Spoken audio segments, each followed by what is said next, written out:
A good Erev Shabbos Kodesh to everyone. Good Erev Shabbos. Erev Shabbos. Good Erev This week's Parsha is Parshas Bo. It's a story of the final makos. They are makas Choshech and makas Choshech, and we see a very interesting rashi by makas Choshech. The pasuk says, "Vayomer Hashem Moshe, Nitei yodcha al hashamayim v'choshech al eretz Mitzrayim v'yomish Choshech." Says pasuk, Hashem tells Moshe Rabbeinu to place his stick toward the sky, on the sky, whatever that exactly means. V'choshech al eretz Mitzrayim, and then Eretz Mitzrayim, the land of Egypt, will become dark. V'yamesh Choshech, and the Choshech, the Pshat will say, is the Choshech will last for a long time. Okay, so it's an extended period of time where it's going to be dark, and the pasuk goes on to explain that what was the Choshech. So on pasuk Chav Gimel, a few pasukim later, says, "Lo'iro ish as achiv v'lo'kamu ish mitachtav shloishes yamim." That for a period of 3 days, nobody moved. No action. If you think a strike is bad, if you think, unemployment is bad, imagine if you did not move for 3 days. Nothing. And that's what happened to the Mitzrayim. It was so dark, it was so paralyzing, the darkness was so thick that they literally did not move. And it says, L'chol b'nei Yisrael haya arba shvosam. But for Bnei Yisrael, of course, they were unaffected by the makkos, just like every other makkah. Bnei Yisrael were not. Were they conscious? Affected. The Mitzrayim. Well, we'll understand a little bit. So Rashi, as soon as the makas Choshech is introduced, says the following statement: Vayichoshech afela, that the Choshech came shloishes yamim for 3 days. And Rashi says the following issue. He raises the following question. And that is, V'loma hevi aleim Choshech. Asks Rashi, why is it that HaKadosh Baruch Hu brought Choshech on the Mitzrayim? And this is a very strange question. You knew that he ever said, why did HaKadosh Baruch Hu bring that? We also didn't see that Rashi asked why HaKadosh Baruch Hu brought Svardeya, or Kinim, or Arav, or Dever, or Shchen. And we know many different explanations. They're Midah, Kedeged Midah, it's this, it's that, they did this, they did that. There are many different answers that we could give, but we don't ask why they got this why they got this makkah. Usually Rashi has not been asking this question. None of the other commentators have been asking, why would he give them this makkah? Why did he bring them this makkah? And it's very strange.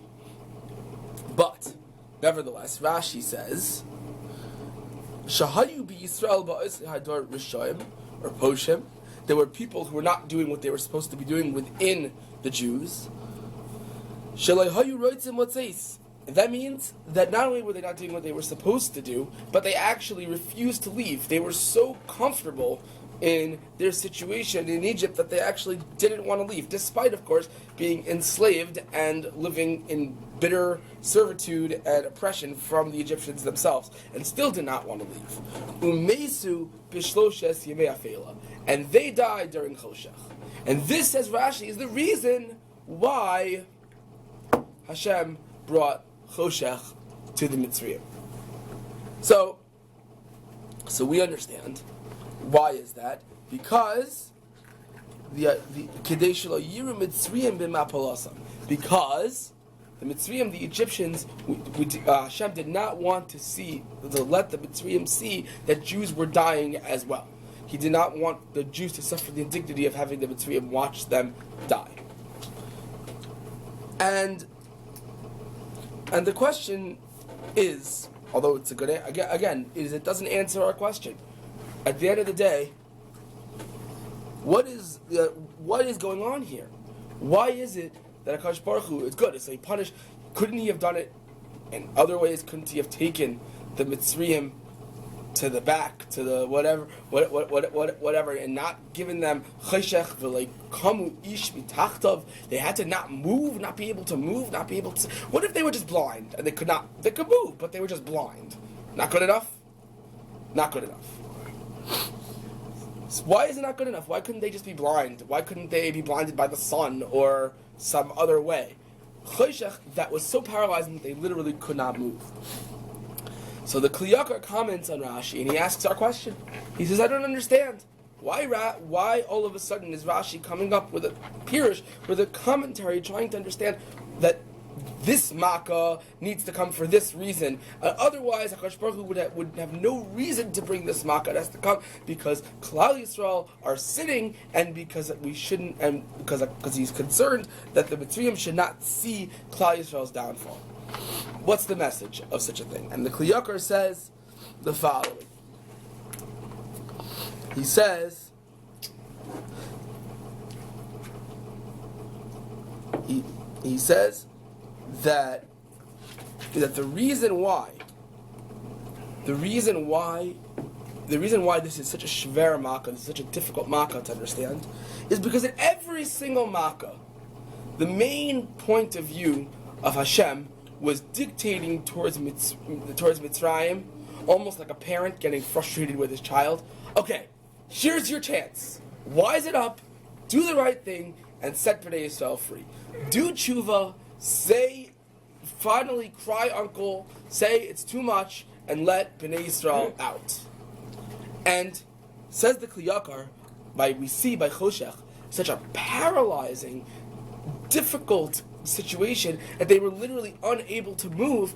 Tshuva would have been impossible at that point. So parents asked if they were conscious.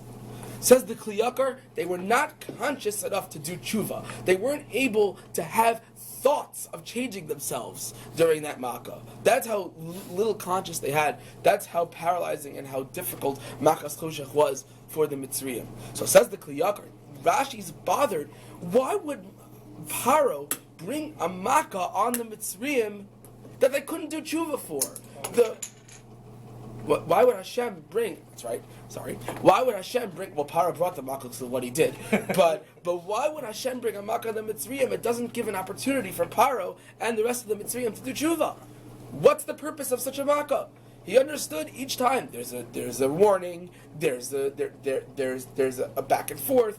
Take it, don't take it. We're good. We're not good. This is terrible. This is no good. They can't even complain about the makkah. It's so bad. They don't even have an opportunity to be upset or to feel the pain. It's just nothing. It's just utter stop. Everything comes to a complete stop. A termination of thought, a termination of movement, and a termination of progress. So what's the message? I think that these two concepts are really one and the same. The Rashi's answer is addressing the fundamental nature of makas Choshech, and really a very often times underappreciated aspect of the story of Yetzias Mitzrayim. It's very easy when you're doing okay. You're doing okay. You're not great. You're not wonderful, but you're doing okay.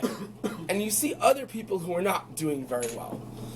And you say to yourself, well, at least I'm better than them. At least I'm progressing and I'm doing a little bit better in terms of my avodas Hashem, or in my work, or in whatever I'm doing. At least I'm a little bit better than them. At least that much I could say for myself. That in comparison, I'm doing better. And for sure, Bnei Yisrael felt that they were better. For sure, that Bnei Yisrael felt they were better than the Mitzrayim. There's no question about that. And they had proof after proof after proof. All of these makos, they were sitting in the cheering section, while Hashem was raining terrible things on the Egyptian, punishment after punishment after punishment. And all that did was reinforce that even were they good, were they bad, at least they were way better than those guys. Way better than the Mitzrayim. And it was understood. Each makkah was an example. Look, look how stubborn the Mitzrayim are. They still won't let us go. Look how stubborn again, makkah after makkah after makkah, giving them a chance to do tshuva and showing that Paro is still so stubborn and still not getting the message. And this is what we think of when we think of the story of Yitzias Mitzrayim, is that Paro is still not getting the message, and Bnei Israel are sitting on the sidelines and watching it. V'yadu Mitzrayim ki ani Hashem, because the Egyptians need to finally understand that they're not in charge, that I, Hashem, are in charge. That is in charge. But that is not the end. Because knowing that you might be a little bit better than the guy next to you doesn't mean that you're doing a very good job. And that is the message of makas Choshech. The message of makas Choshech is that it's a makkah that comes not to make the Mitzrayim do tshuva, so that you could see the chesronos in your own life, so that you can see what's wrong with your own people, what your problems are at home, so to speak. The Mitzrayim can't do anything. The Mitzrayim are not attacking you. This is just a stop to everything. Everything is like because they can't do anything, so now I can only look at me. That's right. Oh wow. The world goes dark, and now the spotlight is ulachol b'nei Yisrael hayaor b'moshvosam. Sometimes some people like the spotlight. It's good to have the spotlight if you're prepared for it, if you're worthy for it, if you're doing the right thing. But what happens when the spotlight shines on you when you're not ready? What happens when life throws you into the middle of the ring and you're standing in front of a challenge that you're not ready for? What happens then? Then you realize that maybe I'm not so good. And does it matter that you're slightly better than the guy from before? No. Because right now, everybody's looking at you. At least, and if no one's looking at you, at least you're looking at you. And you know in your heart that you didn't measure up, that you weren't worth it. And Hashem is teaching Klal Yisrael this. That in your life, as Jews, you're going to say, listen, we're doing mitzvos. Our avos are Avraham, Yitzchak, and Yaakov. That makes us exponentially better than the Mitzrayim or than anybody else who doesn't have Torah and mitzvos. But that's not how you're judged. You're not judged by being a slightly better shomer Torah mitzvahs than a guy who's never done a mitzvah b'chlal in his life. You're judged based on the kelim, the tools that you're given, what you can accomplish and what you should accomplish. It's not an excuse to say that, well, on a scale of 1 to 10, at least I'm not a 3, I'm a 6 or a 7. Your job is to grow and not to become complacent. The Bnei Israel easily could have thought that if HaKadosh Baruch Hu was keeping his promise to the Avos, that they would have been taken out no matter what. Even reluctantly, even if they didn't want to go. Even this, even that. It's a promise kept. But the answer is that it doesn't work that way. Is that salvation from Hashem and growing and growing are hand in hand. If we refuse to grow, if we could become complacent, and really, if you'll permit me to reinterpret Rashi, isn't just that they didn't want to leave the Egyptian geography, but they didn't want to leave the Egyptian mindset, that they're just bottled to the avos. That if they just cry, and HaKadosh Baruch Hu will save them because they're upset, and not because they themselves are taking responsibility for themselves. And HaKadosh Baruch Hu brought a makkah on the Jews to show them, look, you're not taking responsibility for yourselves. You are individuals who have a responsibility to grow and be better people. That is the message of makas Choshech. We need to do tshuva. We need to wake up.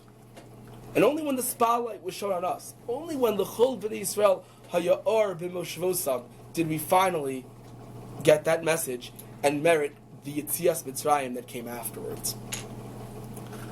So, it's with that message that I hope that we all continue to grow in our Yiddishkeit, to be better of the Hashem, to be and continually realize that we have more and greater potential to fulfill, and to Take it one step at a time, but never to be complacent. Don't accept that you're slightly better than this person, and that makes you putter from doing more. And don't think that because you happen to be Bnei Avram, Yitzchak, and Yaakov, that it excuses you from acting like Bnei Avram, Yitzchak, and Yaakov. Good job, Nice.